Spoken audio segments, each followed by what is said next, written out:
Mayong hapon, Negros. Ini ang Digicast Negros 10. Ang nagapanguna nga napulo ka mga balita sa Negros ang amo ni gadulong sa inyo. Updin ninyo kami via Facebook, YouTube, kag sa among website www.digicastnegros.com. Kaagsarang kami malantaw sa K-Cut Channel 11 sa Kabangkalan City, Himamaylan City, kag Banwasang Ilog. Kag yari na ang top 10 nga mga balita sa Negros subong adlaw. Gobernador sa Negros Occidental magapirma na sang agreement sa buwas sa isa ka British company nga baklan sang bakuna kontra COVID-19.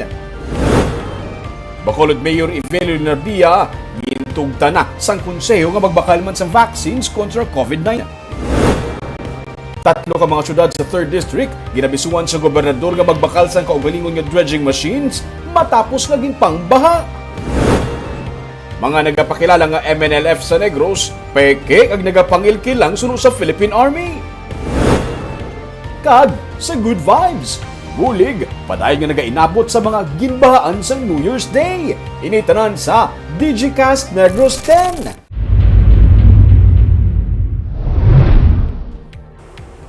Sa number 10, crime kaga traffic incident sa siyudad sa Bacolod sang 2020 ang nagnubo. Pero police-initiated operation ang nagnubo man. Nangin mas majutay ang na-record nga crime incident sa siyudad sa Bacolod sang tinalikdan nga 2020 kung ikapaanggid sa nga 2019. Base sa datos sa Bacolod City Police Office, nagnubo sa nga 40% ang total crime incident sa siyudad. 1,845 ang total crime incidents sa 2019, pero sang 2020, nagnubo ini sa 1,105 ka insidente. Base sa assessment sa BCPO, ang pagnubo sa crime incident sa syudad ang bangod sa mas ginapabakod nga pulisa intervention kasubong man sa pagpatuman sa mga community quarantines sa nagligad nga tuig. Marako man ang ginubo sa mga insidente sa dalanon base sa datos ng BCPO. Humalin sa 309 ka mga traffic incidents ng 2019, nagnubo ini sa 109 sa nagligad nga tuig o kung nagpanaog sa 61%. Nagjutay man ang ginpatigayon nga police-initiated operations ng 2020. Sang 2019, 590 ang ginpatigayon nga drug operations pero 281 lang sang 2020. Ang operation naman, batok sa illegal gambling, ang nagpanaog man sa 157 sang 2020, ikumparar sa 314 sang 2019. Sunod naman kay Police Lieutenant Colonel Ariel Pico, spokesperson sa BCPO. Nagnubo ang police operations sa nagligad nga tuig, bangod ang kapulisan ang nagtutok sa mga lockdown kag ang nangin main priority sang PNP sang 2020 amo ang pagtapna sa nga COVID-19. Sa number 9, sa Cadiz City, isa ka mamumugon patay matapos nga ginlabo sa isa ka birthday party. Patay ang 64 anyos nga si Ramon Castro matapos bunon siyang yaman lang ang mga kaupod inom sa Barangay Luna sa siyudad sang Cadiz. Sunod sa PNP, nagainom lang sa isa ka birthday party si Castro upod sanday alias Nonoy kag alias Hener. Nabatian na lang sunod sang pulis ang mga nagatambong sa party ang pag-inaway sa mga sospek kag sang biktima nga nagainom sa gwa sang balay. Ila na abtan nga nagahigda na si Castro kag may mga samad tugas sa pagbuno samtang yaran ang nagatindog ang mga sospek nga nagpalagyo sa makita ang mga bisita. Patay na sa mag-abot sa ospital ang biktima, parayo nga ginapangita ang nagpalagyo nga sospetsado. Sa number 8, Philippine Army nagsiling nga may mga ginareport gidman nga nagpakilala nga katapo sang MNLF Negros, pero ang ini katapo lamang sang sindikato nga grupo. Ginpahayag ni Army Major Senona Pansito, Chief sang Public Affairs Office sang 3rd Infantry Division, nga may mga nakalabot gidman sa Army nga report angot sa mga nagapakilala nga katapos ang MNLF o Conmoro National Liberation Front sa Banwasang Murcia kag Don Salvador Benedicto.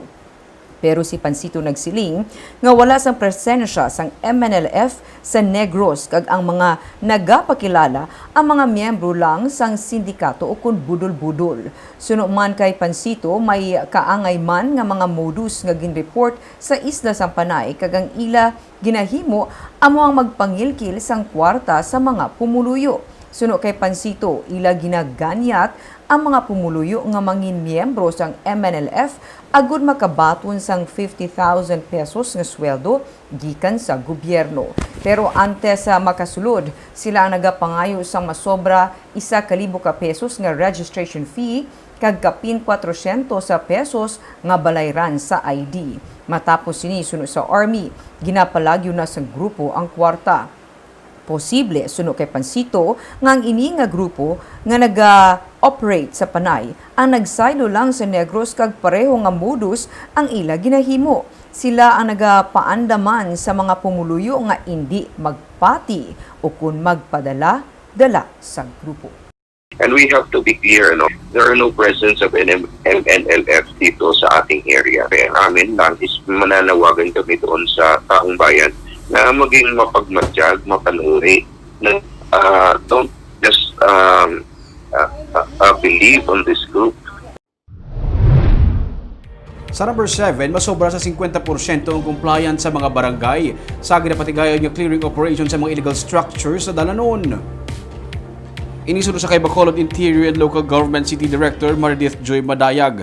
Kung tani sa original nga timeline, ang validation na natalana sa Enero 18, 2022 o galing kay tungod sa pandemya, pagaligwato ng guidelines. Sa karon padayon pa ang submission sa mga barangay sa ilang nga mga report. May pormahon man nga local team para sa validation kasubong man sa grupo gikan sa regional office nga magapamuno man sang regional validation ay kaduha nga road clearing operation sa adig sa mando sang presidente ang ginasugdan sa atong Nobyembre 16. Base sa DILG Memorandum Circular, ginatagan sang 60 ka adlaw ang mga lokal nga mga lokal nga panguluhan sumugod Nobyembre 16 tubtob Enero 15 nga mag-comply sa road clearing operation. Una na ini nga ginpatigayon sang 2019. More or less naka more than 50% na kita kag sige pasulod sang report. Okay, so bisan o ma'am ang evaluation isa po sa Bacolod. Validation. So here. Supposedly kung wala tani nagliwat ang guidelines January 18 to 22. However, tungkol sa pandemic nag-propose ang mga regions nga i-move ang timeline. So we are waiting for the amended guidelines. Sa number 6, ang climate change isa na karon sa ginahatagan konsiderasyon sa mga plano para mapahagan-hagan ang pagbaha sa 3rd District sa Negros Occidental. Sa pagsinapol sa mga opisyales kaina, ang dredging, embarking kag clearing operation, mga solusyon nga ginalantaw para sa baha. Ang detalye sa report ni Romeo Subaldo. Nagtipo ng mga opisyal sa 3rd District kaupo ng tiglawasag mga opisyal man sa DPWH, DENR kag disaster teams para talakayon ang problema sa kada banwakang syudad kag kung ano ang naging kabangtanan sa pagbaha sa New Year's Day. Ginalantaw nga mga rason sa pagbaha ang pagdungan sa mabunok kaulan kag high tide nga ginpalala pa sa nagasupon nga mga basura sa drainage system kung basihan ang report sa Talisay, si Lai Victorias kag Ibi Magalona. Si Victoria City Mayor Juan Tan Palangka nagpangabay sa gobernador kung mabuligan sila sa pagbakal sa dredging machine. Kami sa Victorias, why na kami galing sa dredger? I asked me last time about 5-7 years ago. Nalipatan ko lang because nadula sa sakunian in my first term. Nadula ang proposal ko to acquire a 25M dredger. Ang gobernador nagsiling sa iya paglantaw ang Talisay. Sila ka Victorias ang kinahanglan niya magbakal sa ilang kaugalingon ng mga dredgers. I hope the 3 cities of the 3rd District will consider investing already in the dredger so that your maintenance will be a continuing activity. Yes, the province is willing to help. Ang dredging o kung pagpadalom sang suba, ang paghimo sang pika-pika sa kilid sa mga suba kag paghawan sa mga illegal settlers sa mga alagyan sa tubig pati na ang basura ang nakita ni 3rd District Congressman Kiko Benitez nga mga solusyon para mapahagan-hagan ang pagbaha sa ilang distrito. May mga proposals to create embanking systems which has been naman part of the discussion with Gov for over a year, so it seems opportune now to revisit kay dual purpose, no, to help the flow down from the mountains, control it, but kung amo lang na kag wala sang dredging amo mangyapon. Dugang pa niya, dapat ka maging parte sa pagplano ang nagakatabo ng climate change. Ang pagsinapol kay ina ang panugod pa lang sa mas madamo pa nga pagpanghanda nga dapat himuon. I think this is going to be one of many meetings. No, Sugod pa lang siya. Sugod pa lang siya. Ang DPWH nga pangayo sang integrated master plan kay connected manggitang mga tributaries sang 3rd district. Nagapati si Benitez nga masarangan sa mga LGU magbakal sang dredging machine pero samtang wala pa, magabulig ang DPWH sa kada LGU sa dredging sang mga suba. Buwas nga adlaw, suguran ang dredging sa Victorias City. Sa number 5, Bacolod Emergency Operations Center ang hugot na nga magamonitor sa mga establishmento komersyal nga wala nagagamit sa backtrack monitoring system sa syudad.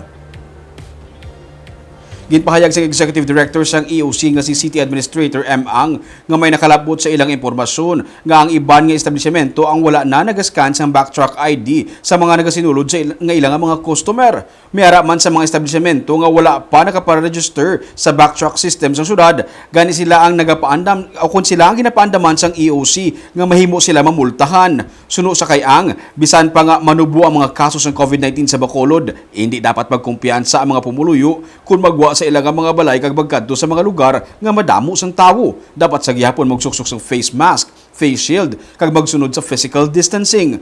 Parayon man ang paglibot sang task force disiplina sa mga pampubliko nga mga lugar para magpatuman sang minimum health protocols. Establishments na doon nagka-complacent man so they're not strict. For example, mapa sila, may backtrack ka, pagkikita nga may backtrack, sige, go, insulot. Pakita lang bala without scanning it. So it doesn't work that way. So muna nga gina-continue ginamon gyapon ang pag-monitor. Sa number 4, kaso sa nga COVID-19 sa Negros Oriental ang naglapaw na sa 1,000. Naglampuwas na sa 1,000 ang kaso ng COVID-19 sa Negros Oriental matapos madugangan naman kahapon sa 24 ka new COVID-19 cases ang probinsya. 1,008 na tanan ang total COVID-19 cases sa Negros Oriental kag 180 sa diri ang active cases. Ang syudad sa Dumaguete amo sa gihapon ang may pinakadamo nga active cases na malapit na sa 100. May duhaman ka bag-o nga COVID-19 fatalities ang Dumaguete City. 13 na tanan ang napatay bangod sa COVID-19 sa syudad. Samta ang Bayawan City nga sadto isa man sa may pinakadamo nga active COVID-19 na cases sa probinsya ang karon COVID-19 free na. Ini ang mismo ginpalayag man sa social media page sang syudad nga wala na sang kaso ng COVID-19 sa Bayawan.